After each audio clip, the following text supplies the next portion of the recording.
আসসালামু আলাইকুম। 2-2.5 ঘন্টা মসজিদে ছিলাম, ভালো ছিলাম। মসজিদে থেকে বের হয়ে কি করছি?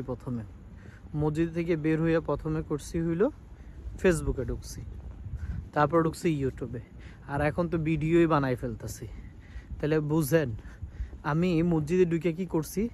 মসজিদে ঢুকে আমি কোনো রকমের কোনো খারাপ চিন্তা, কি করবো জীবনে, লাইফে কি করতে হইব, ভবিষ্যতে কি আছে, আচ্ছা কোন দিকে যাব লাইফে, মানে এগুলো আমি কখনোই কোনো কিছু চিন্তা করি নাই।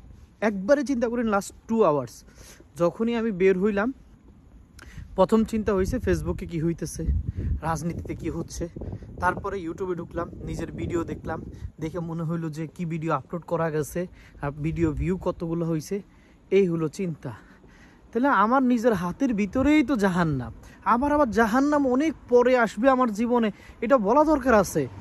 আমি 2 ঘন্টা ভালো একটা মানুষ ছিলাম, যে মানুষ পৃথিবীর কোনো কিছু চিন্তা করে নাই, কোনো কিছু না, এনিথিং চিন্তা করি নাই। কি খামু, বাইরে যাই কি খামু, চাকরি কবে হবে, কবে পড়াশোনা শেষ হবে, কবে রেজাল্ট বের হবে, কিছু চিন্তা করি নাই।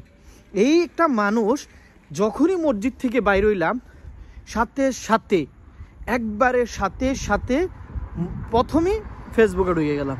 তাহলে জাহান্নাম আমার কাছে, জাহান্নামটাকে আমি পালতেছি, আমার সাথে আমি জাহান্নামকে পালতেছি। তাহলে আমার জীবনে কোথায়, আমি কিভাবে জান্নাতে যাব?